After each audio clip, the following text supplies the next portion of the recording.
What's good? It's your boy No Love, just checking back in with you. Got another one of these reviews and reflections for you. Got something new today. Gonna be hitting you with one of these 1992 Cuvo magazine issues. So this one I recently picked up maybe about 3 months ago. Has, let me see, got a Sir Dyno early interview, and I think it's Aztlan Nation in there too, but it's got a bunch of other articles we'll be checking out. So see how you guys like them and check it out. So here's what we got on the front cover. We got Santana. This is actually like a 2-cover book, so they did kind of like a flip thing. I'll show you what it is when we get there, but yeah, they have it like flipped, but it's upside down on the other side, so that's kind of how the inside of the issue is. You get halfway in and then it flips upside down. You got to turn it around. So on this side we got the Milagro Carlos Santana, Indian Givers, A True Celebration, Centuries Before Columbus, No Peace, No Justice, the LA Riots of 1992, AIDS, What You Don't Know You Can Kill You, and then what do we got on the other side? Mas Linda, Chicanos Fight Hollywood Racism, Las Ranflas de la Raza, Chicanos Fight Back, La Chica Más Suave Winners, and Dedicated to Preservation, Chicano Culture, Social Ecology, Cuvo, the magazine. So I don't know if this is something different. I got to check out my old ones, but I thought the original ones were just Cuvo, and I don't know if it was like Cuvo magazine or just Cuvo, but yeah, this one's Cuvo the magazine, so I don't know if that makes any difference on it. So this one is volume 3, number 4, 1492, 1992. Back then, $4.95 for an issue. So let's see what we got going on today. Alright, Santana on the front. Alright, what do we got here in the index? We have Married Trio, Indian Givers, Niños de Aztlan, Publisher Statement, Tina Flores, Viejitos Car Club, Santana, Las Chicanas, Joey Guerra Music, Mother Earth, La Chica Más Suave Winners, AIDS Information, Chicano Moratorium 1980, San Diego's Chicano Parks, San Jose's Más Raza, join the staff of Cuvo Magazine, Si Aztlan, Barrio Chicanada, Centerfold Contest, Barrio Arte, Boulevard Cruising, Ask Dr. Jimenez, Chicano Moratorium 1990, No Justice, No Peace, Hollywood Rape, Mas Linda, Genocide, Chicano Parenthood, and Locals Only.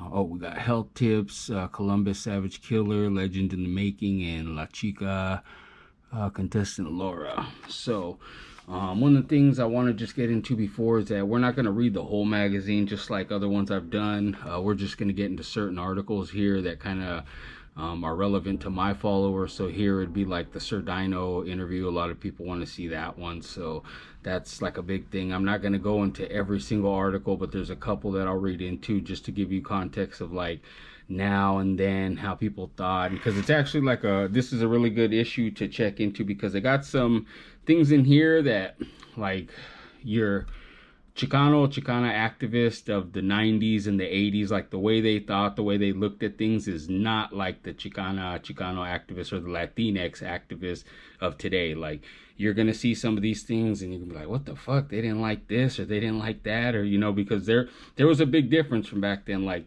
the movies that your modern day fucking Chicano influencer like really blows up on their Instagram, their TikTok, you know, Mi Vida Loca, Bound by Honor, Boulevard Nights, like all those chola movies.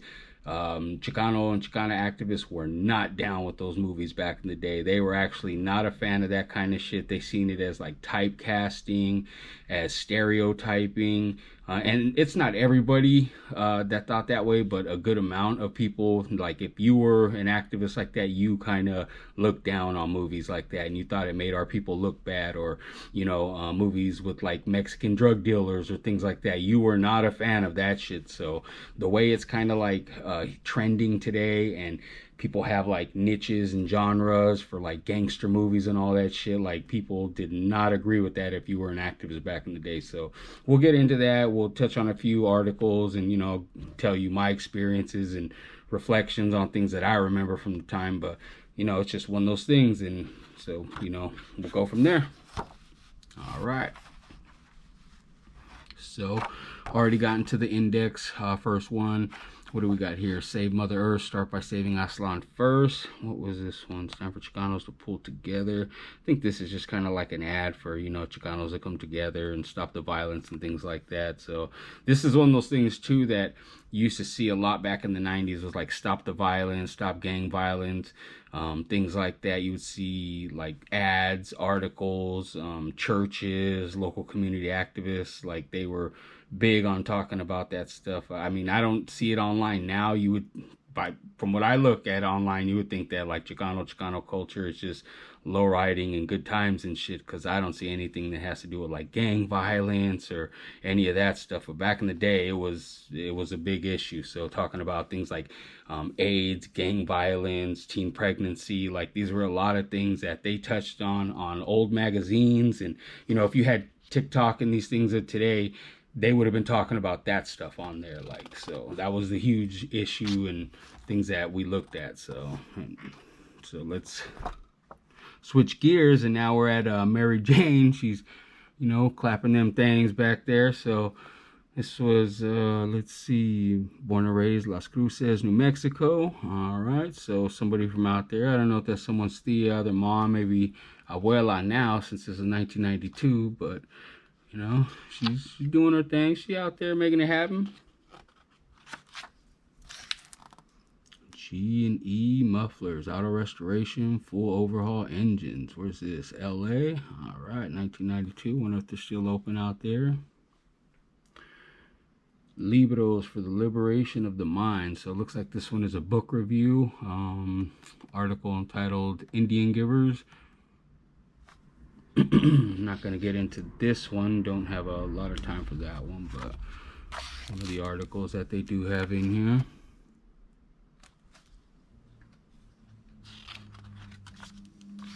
Niños de Aztlan. So this was a big thing in a lot of old magazines, is that you'd get like Teen Angel, Lowrider magazine. People would send in pictures of their kids, and you know, they posted a lot of them actually. Like I would always see a page, and some, I don't know if like Street Low still does it. I think they do like Tiempos Pasados or something like that. But this was another thing you'd see a lot, is like people sending in pictures of their kids to post online. We got to publish a statement.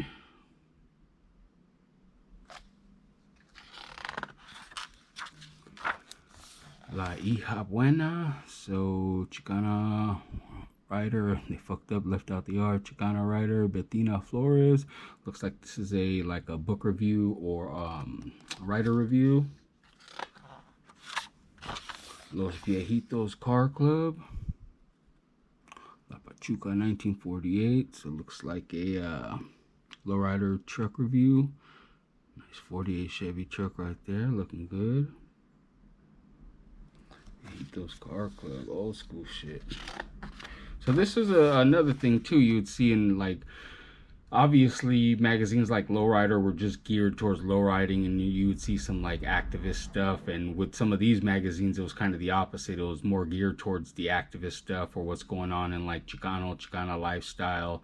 And then you would get little sprinkles of like low riding and, you know, local events and things like that going on. So it was pretty cool. Some of these magazines were pretty well rounded. They had, you know, low riding, activism, partying, all that, what's going on in the streets, college, you know, teen pregnancy, AIDS, what to look out for, how to protect yourself, things like that. So I liked a lot of these old school magazines like this and like Raza Teca. That was another one that was kind of relatable to this one.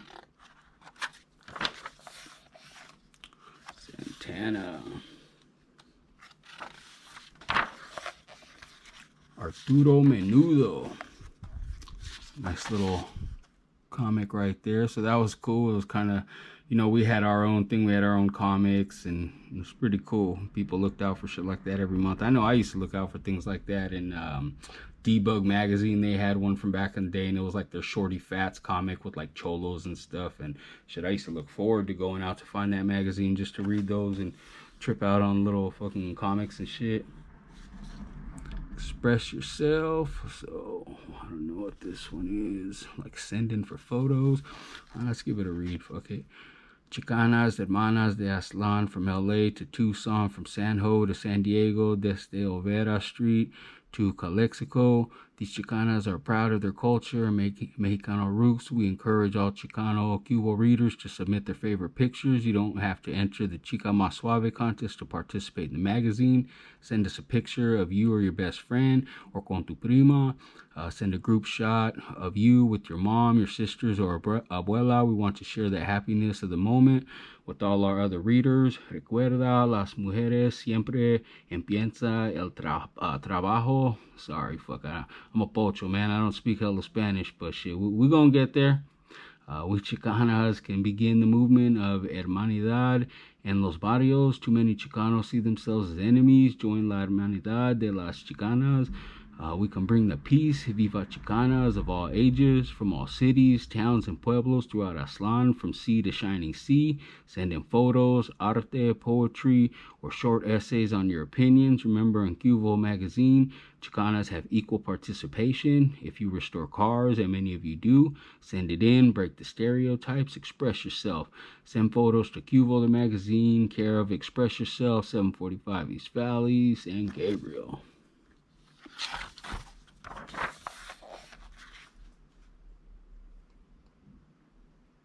Joey Guerra, the East LA kid. Like this photo, that's a throwback. Mrs. Pedrini during Latin cha-cha craze days of the 50s and 60s. She is also an accomplished percussionist. The Pedrini family has a long positive business history among La Raza of Los Angeles. It's pretty nice. Look at that background, all them old albums and shit in the back. It's pretty dope.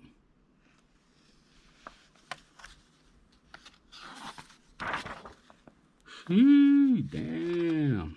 La Chica Más Suave. Okay. I see how you want. We got The Earth is Our Mother book review. Beware of idiota. So all chicas must beware of public service notice.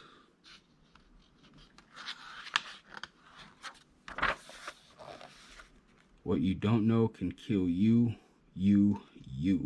If today's Chicano Latino parents refuse to talk about AIDS with their children, they may find themselves burying them or their grandchildren who may be born with the virus. So the 90s, that was a big thing. Fucking like magazines, TV shows, movies, radio, like they had big like campaigns against AIDS. Like they were educating people how to protect yourself, you know, just things to know. But yeah, that was big in the 90s right there. You would see a lot of ads, shit, rap songs. Fuck, you'd see your favorite rappers out there, like, you know, fight AIDS and MTV and all that stuff. So that was a big thing right there, trying to educate people.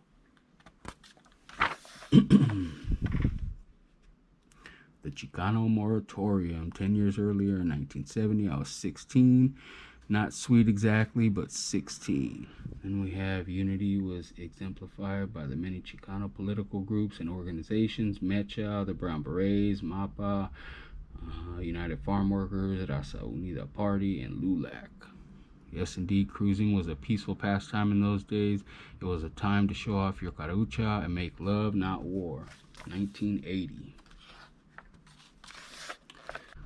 Keep in mind, this magazine's 1992, so taking a look back to 1980.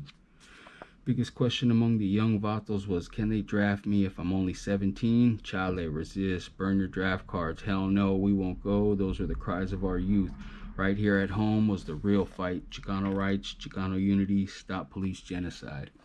Chicano power, this is the real war. Ese, we the Brown Berets can draft you at age 14. Who knows, you might be a revolutionary hero at 15 and you won't even have to leave home. Viva Villa Cabrones. Ruben Salazar, hero of La Raza. It's like a martyr for our people, for journalists too. He's killed in while reporting, so. Established powers went local and rioted in our communities. Down went Ruben Salazar, the first of many Chicano martyrs. 10 years later, 1980, I was 26, just staying alive as an independent publisher of Chicanismo, was living on the edge. Dr. Raul Ruiz of La Raza magazine was my mentor in those days. If you didn't wear angel flights and polyester tramos, you were out of it. Ese long hair meant you weren't listening to too much Led Zeppelin. Didn't those mensos rip off Richie Valens?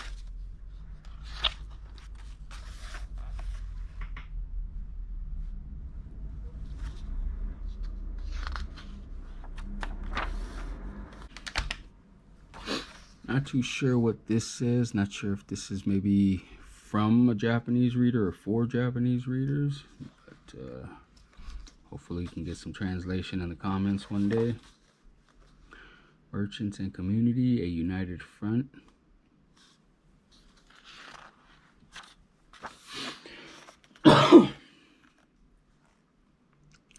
Chicano Park. All right. I think this might be the look back one. 91 IROX, which is ready to go. San Jose. Las chicas bonitas. Alright, looks like this is San Ho right here. Lowrider Show, Brown Impressions Bike Club.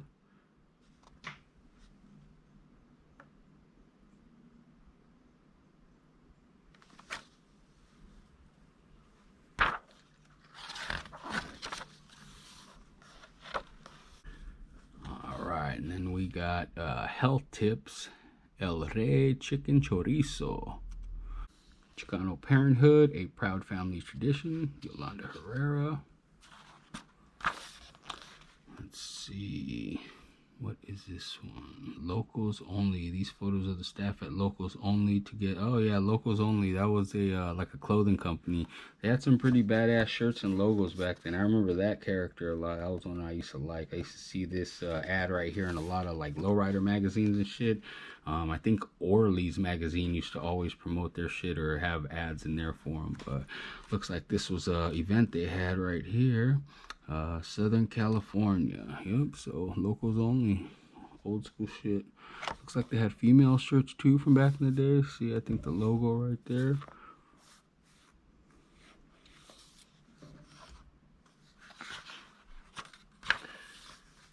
Alright, and here is La Bonita Clothing and Records in Santa Maria, California. Artistic Images. I remember these ones. These were like popular ones right here. I think my sister or me had this shirt.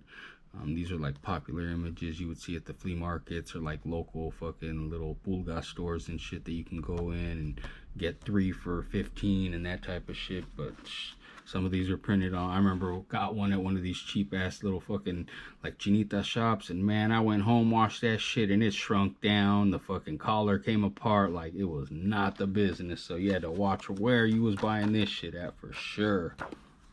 And looks like it's the end of this side, and this is what I was telling you. It flips upside down, and then you have to, you know, flip it around and start on that side of the shit. So here's how it ends on this side.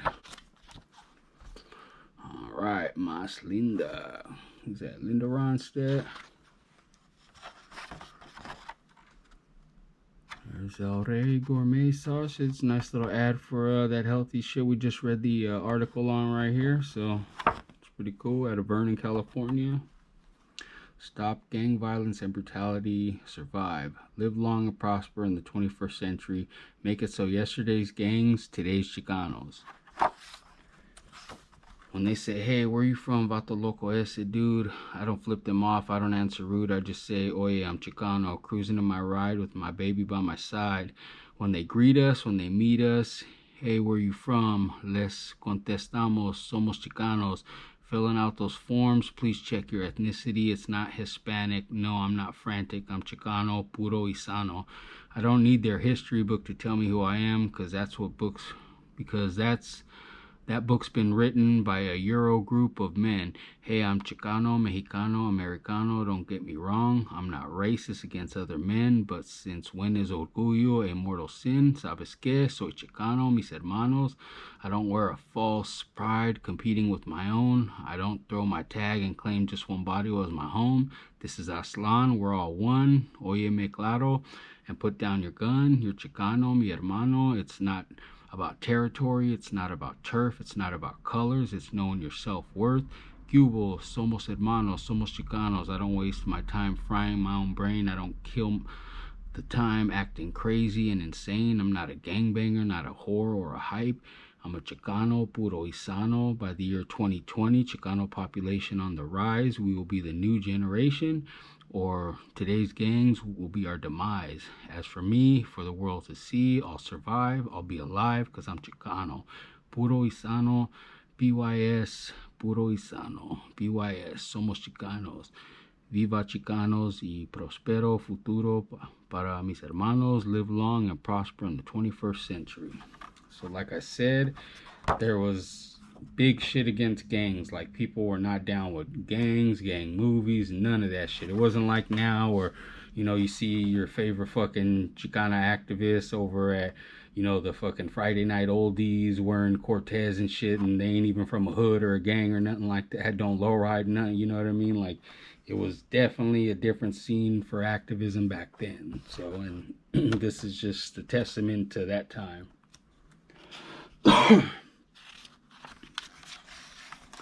Joined the staff at Cuvo, the magazine, and see Aztlan. Notes from the Underground. This is always one of my favorite little old school cartoons. This shit's from like the 80s of the early Cubo shit. Which one of you punks is called Payaso? Fuck, not sure, homie. Audio Chicanada. Centerfold Contest. La Chica Más Suave Centerfold Contest. Vote for your favorites.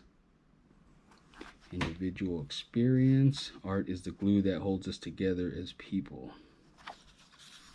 Photo taken in East Los Angeles at the National Chicano Moratorium, March, August 29, 1970.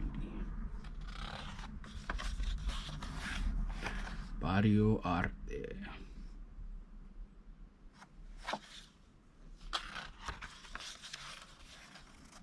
Looks like this one. Oh, these are just like send-in photos and stuff like that. Old school stuff. I was about to say, I was like, fuck, was Pancho Villa at the car show or? Boulevard Cruising. So another one of those are sending flicks from the Boulevard. Old school 90s shit. Fuck, super 90s shit.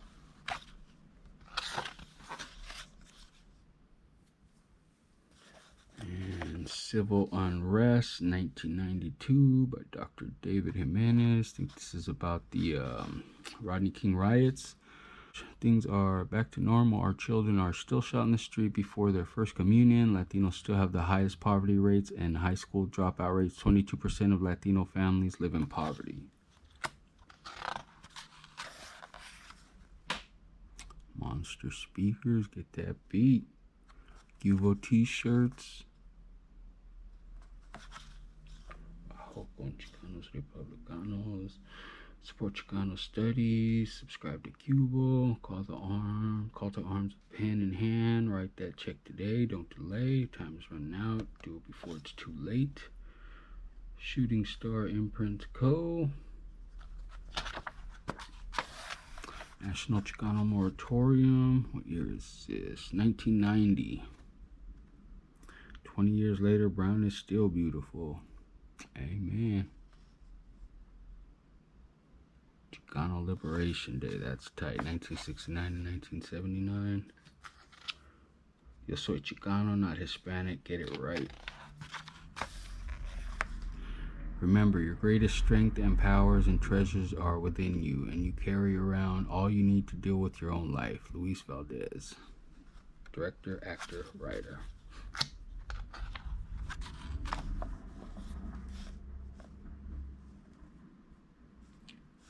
A lot of good pictures from old marches.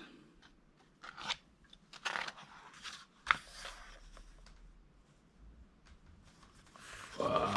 That's the super flip hat right there. Damn, that shit is, man, that's just like iconic right there.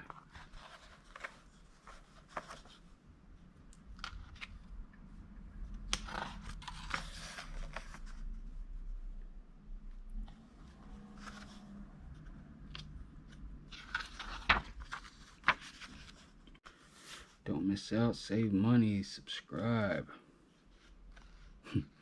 Nah, guys, I would have been subscribing to that shit for sure. I think, did they take a shot at a magazine in here? Let me see.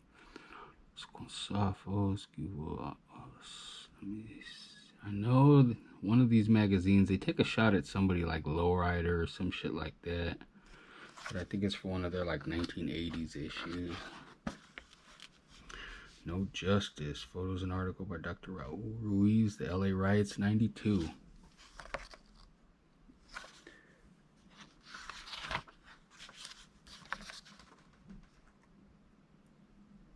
This is a big thing back then. I remember when this shit was happening. I was a kid, about 12 years old. I was scared. I thought there was gonna be rioting in my city and burning shit down. Shit, we didn't know what was gonna happen. Shit, today's what, the 20th, 4/29.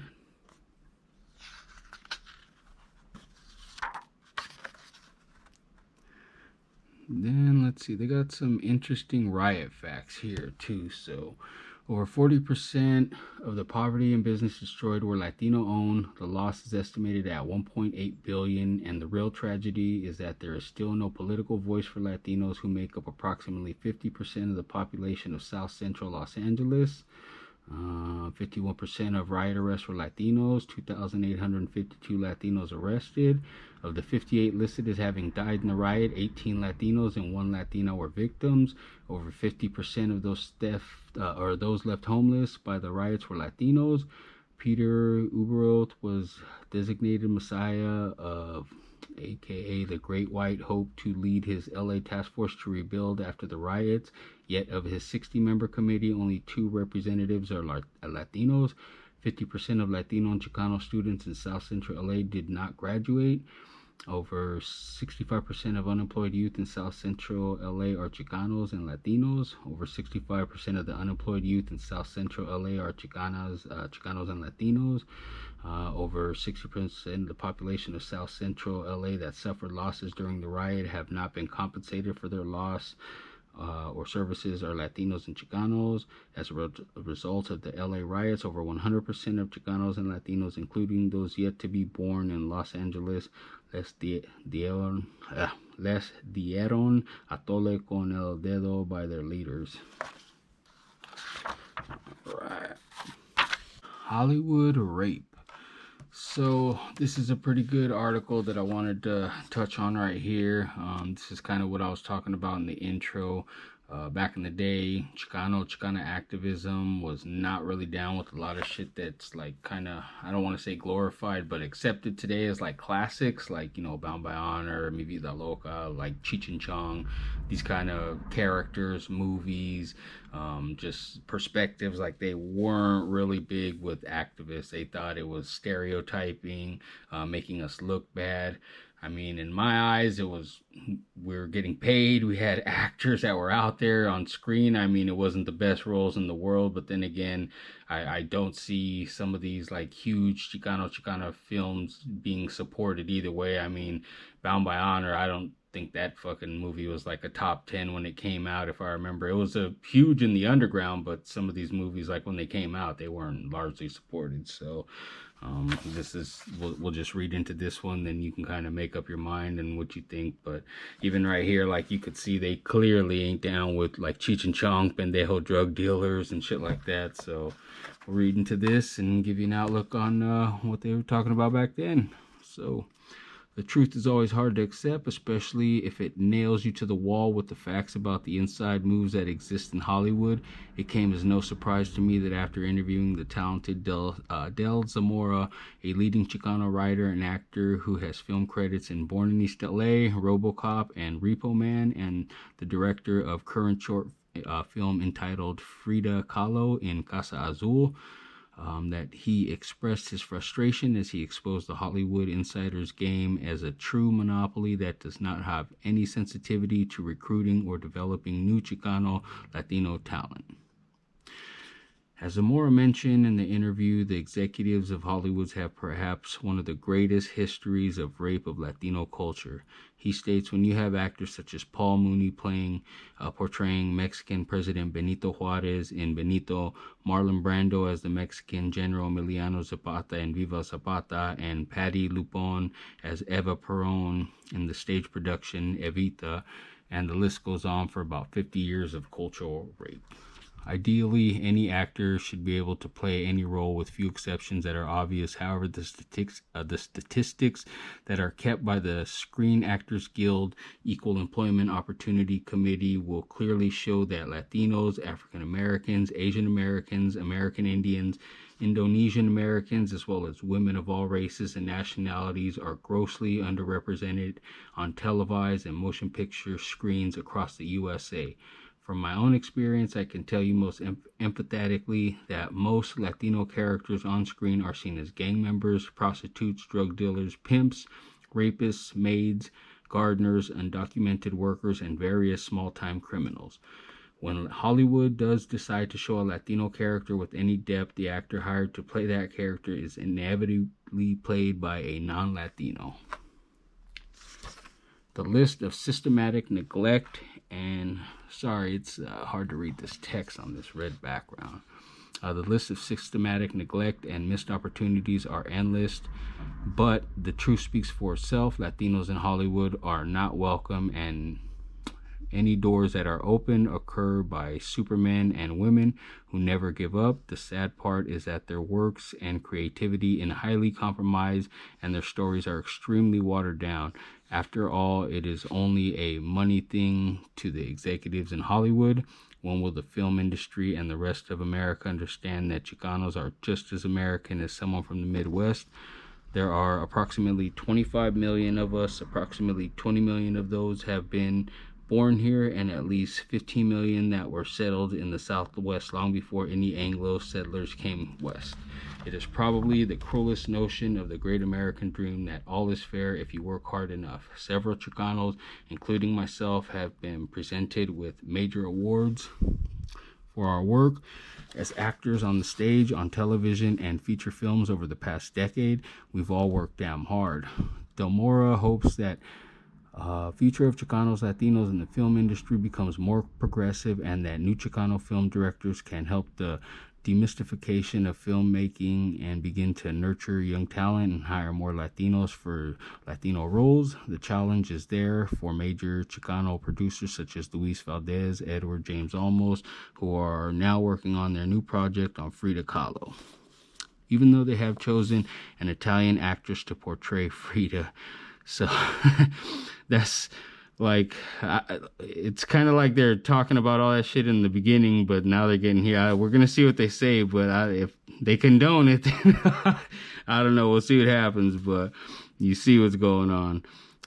Frida Zamora hopes that they can rethink this flawed logic. It is the hope that New Line Cinema production does not collapse the wills and hearts of Valdez and Olmos in providing a non-Latina to play a strong and historical Mexican artist.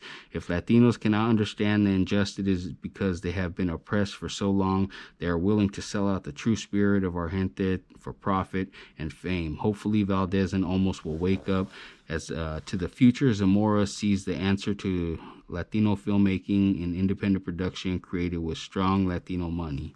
So that just shows you 1992, they're trying to work on a Frida Kahlo film then, before the Selma Hayek one came out, but that's a pretty good look right there. Recently on the set of a new production of The Homeless of America, Zamora invited 3 young Chicano Latino film production students, 2 men and a woman, to experience up close how films are made. His intentions on the independent project were to show the young people the nuts and bolts of independent filmmaking and also give them a taste of the excitement and hard work that goes into making films. Maybe one of those students will capture the vision to produce and direct our own stories. Even if they have to bypass Hollywood monopoly, we must now begin to make our own films. Yeah, so just kind of a look. I mean, I get where they're coming from, and definitely we want to try to get our people to play our people on screen as well. And but some of these characters, like I just don't agree with this one. Some of these ones, yeah, like I remember the old movies, you'd see like all the dudes were wearing like freaking flannels and shit like that, and looking beanies and fucking look like cholos when they were in the bad parts of town and shit. So yeah, I get where they're coming from on that, but that was like 80s, 90s, back in the day. It's not, people don't really do shit like that anymore, but yeah, this was like the old days of the 90s. So protest Hollywood racism hasta que por fin. So yeah, they were constantly protesting against Hollywood for movies and shit, or not enough brown actors, different things like that. But magazines like this showcase that shit. You wouldn't even know that it happened most of the time if you didn't read one of these magazines.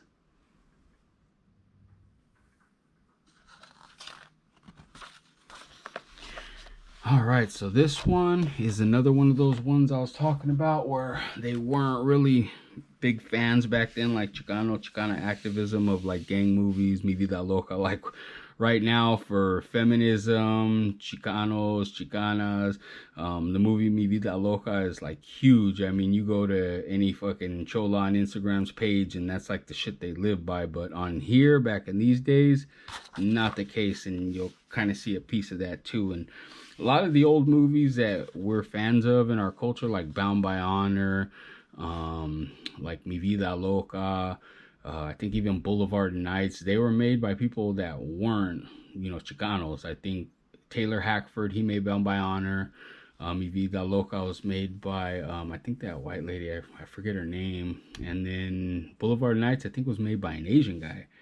So a lot of like these movies that we love and we hold dear, like they weren't even made by our people, but they're still great movies. Don't get me wrong, I fucking love these movies. These are classics in my heart, but a lot of people don't look at that shit when they take into account the thing, and I'll see these same people talking about fucking stop decolonization, all this, that, and these are some of their favorite movies on their page. They're doing fucking TikToks with this shit and using voiceovers from the movies. So it's just real different how people look at it today compared to how they look at it then. And that's kind of why I have issues with it online, and people know that I always have a bone to pick with that shit. But this is why, because back in the day it was just not accepted. Like, people in college did not like this shit. They were not down with these kind of fucking movies, and now it's the complete opposite. So we'll read this article, see what the outlook was, and you kind of make up your mind and what you feel. So racism is alive and well in Hollywood. Chicanas need not apply. And some of these are hard to read because of the way like they put the art in the back or the font and shit, so it kind of clashes. So bear with me. Luis Valdez is a Chicano director, the co-writer of Frida and Diego. This New Line Cinema production of the story of Frida Kahlo, one of Mexico's most famous artists, is surrounded by controversy. Unhappy Latina and Chicana actresses are outraged because Laura San Giacomo has been selected to play the role of Frida. Diana Ortelli, a frustrated Latina actress, is leading the protest. She is most angered at the fact that they didn't even cast a Latina on the role. Although 9 Latina actresses, including Patty Cotero, Apollonia, and Maria Conchita Alonso, auditioned for the part, they were not selected. Rumors about that Luis Valdez did not wish to cast an unknown actress for the part. Some say he was looking for a high-profile name to play Frida. Latina actress Evelina Fernandez of America Me stated, "We always hear the same thing. They say that there are no Latino actors or actresses who have high-profile names, and that's the reason they give for not giving us work. When great roles like Frida Kahlo don't go to Latinos, it's really infuriating. Part of the problem is that there are not too many good roles for Latino artists in films or stage production these days. Talented Chicana actresses such as Evelina Fernandez, who played a positive lead role in the stage production of August 29th, are sometimes pushed into choosing to accept roles which brutalize and denigrate Chicanas. Unfortunately, in the film America Me, Evelina Fernandez accepted a role in which she played the typical unwed single Chicana mother whose son is a hype. She becomes involved with the ex-con character played by Edward James Olmos, who brutally sodomized her. It is any wonder why Chicanas are being typecast into stereotypic roles. The trend in Hollywood is to continue to create Chicano Latino films based upon poverty in the barrio, gang or criminal activity, drug trade, sex violence, and prostitution. These portrayals of Latino life at its worst is representative of the racist stereotypes that are being distributed nationwide and internationally billed as the Chicano lifestyle. Other upcoming films such as Taylor Hackford's Blood In, Blood Out and director-writer Alison Anders' Mi Vida Loca are just two more movies made by gringos about cholos they mistake for Chicanos. When will Hollywood get it right? So that's kind of, let's read that back again. So other upcoming films such as Taylor Hackford's Blood In, Blood Out and director-writer Alison Anders' Mi Vida Loca are just two more movies made by gringos about cholos they mistake for Chicanos. So you see that, like, cholos were really looked down upon by fucking Chicano activists, and I remember that shit too. I remember, they were not down with us when you showed up to the event, and I would be in Mecha, and I would go to events, and, I would get those fucking looks, and some of my homies were in, and they were good homies of mine, and we would crack jokes on each other, but that was one of the things, like, fucking cholos, that type of shit, but, yeah, it was not one of these things where people looked at it in a positive light, and now it's one of those things where fucking, college students and college educators and fucking graduates and people with PhDs and shit, they're wearing Cortez and fucking at the lowrider events on Saturdays and shit like that. And when they were growing up, it was total anti that. So that's a big line right there. So take that into account of those times. And now it's a lot different, thankfully, and for the most part. But yeah, that's why I have like big issues with a lot of things like that. So Chicanos and Chicanas are sick and tired of being underrepresented and misrepresented by both gringos and other Hispanics, Hispanics in film and other media. Those accountable are studio, movie makers, casting directors, screenwriters, theater distributors, and those supportive corporations that fund, advertise, and promote this trash. As for this controversy regarding Luis Valdez and his upcoming film Frida and Diego, it's not too late to protest. A Chicana, Mexicana, Latina actress deserves that part. Send your protest letters to Cubo Magazine. Don't let this go unnoticed. So, just like I was saying, it was different times back then, and people didn't accept certain shit, and certain shit was accepted. So, just understand that now, that back in the days, it was a classic underground for like gangsters, cholos, but a lot of other people were not fucking fond of that movie when, Bound by Honor, Blood In, Blood Out, America Me, and this is one of those articles that proves it. Ay, que música linda. So who's this? Linda Ronstadt? Yeah, it's old school Linda Ronstadt.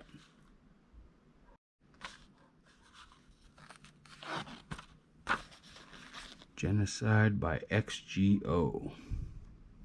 Some reasons not to celebrate Columbus. So yeah, you would see a lot of stuff like this, issues touching on like Pete Wilson, Prop 187, shit like that from the 90s. Those were what these magazines were touching on. A lot of shit you didn't hear, this was like, these are things, this was like the Tumblr of its day, I guess you would say. Underground articles, pictures, things like that, events. So that's what you would compare it to. All right, and it looks like we reached one of the long-awaiteds over here.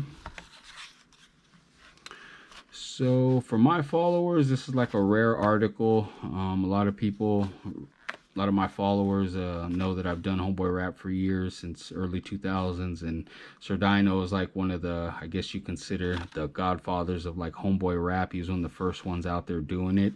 Aztlan Underground, they were another like early group. I think they had that Beaners Go Home album, I think it was called. But yeah, these were some of like the first early Chicano rap groups that were doing it. And yeah, this is one of the early fucking interviews that no one's ever seen. I didn't even know about it until I recently found it. And yeah, I went through a magazine, found it in there. And so, give you a taste of what it is.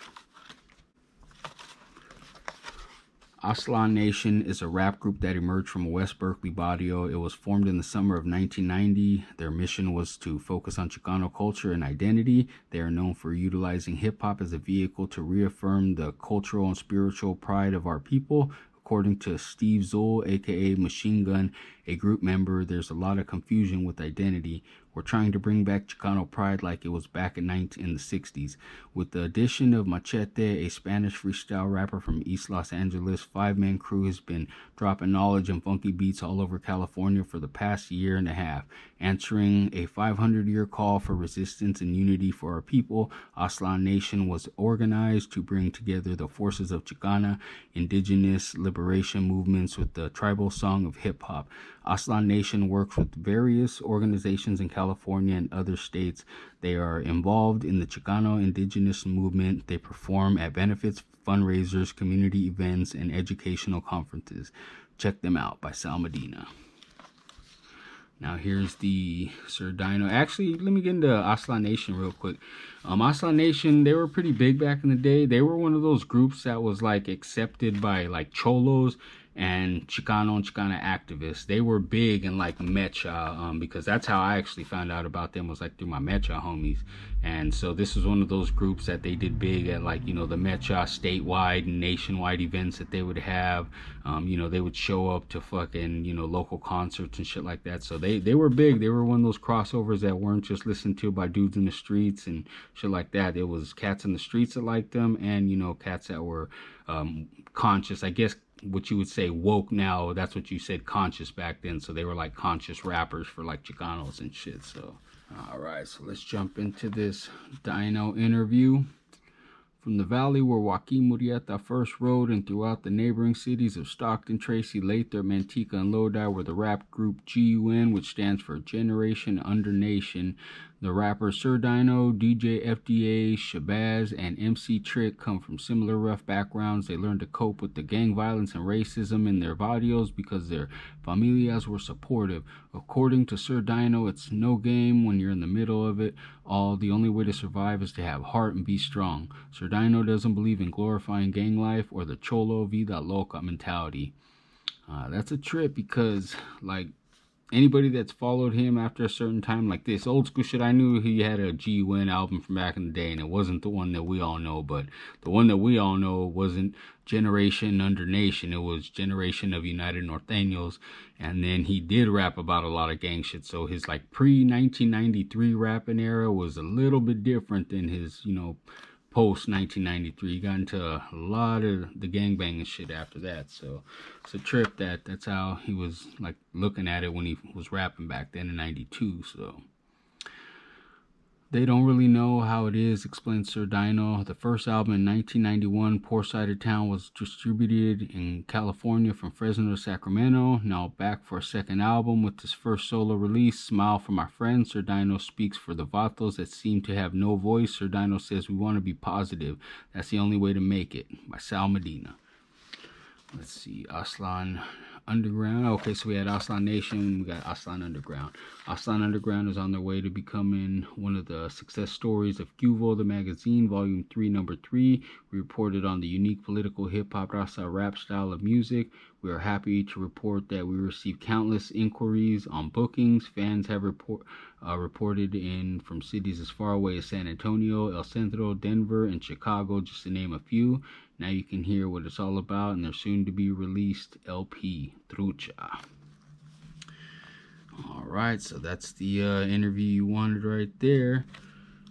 That's a trip. It was a quick one. Must have been, you know, his early days, and that's when people were just finding out about him, because back in the day, shit, he's getting pages and full ads and all that shit. So, and it's a trip because it don't even really look like him. If you look at the picture, like, damn, is that Sir Dyno? Because it sure as hell don't look like him. But if you're one of the super old school fans and you know that picture, and you know, you could probably drop some in the comments. But I've never seen that picture, and the dude definitely does not look like him. But I've never seen, you know, Dyno as a kid or youngster photos. So maybe if you're one of the early fans, you drop a comment and let me know.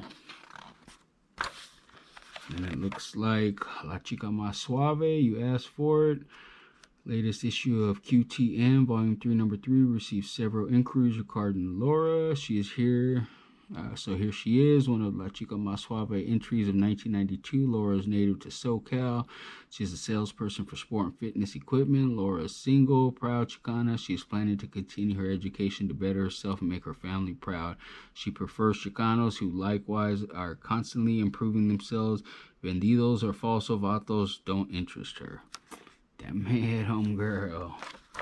So, yep, that's it right there. So this was the whole mag, and as you see, it flips over. Start on the other side. So a dummy will probably keep reading this over and over for a couple hours, just thinking it's the same magazine or a different mag. But yeah, that's how to keep a dummy busy.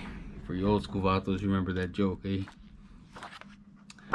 All right, but this was it. So thought I'd give you guys a look back in 90s, how people thought, how people had outlooks on things, the way they dressed, the way the cars looked, political shit, lowriding shit, activism, music. It was all in these magazines. So that's why I was a big fan of like 90s Chicano publications.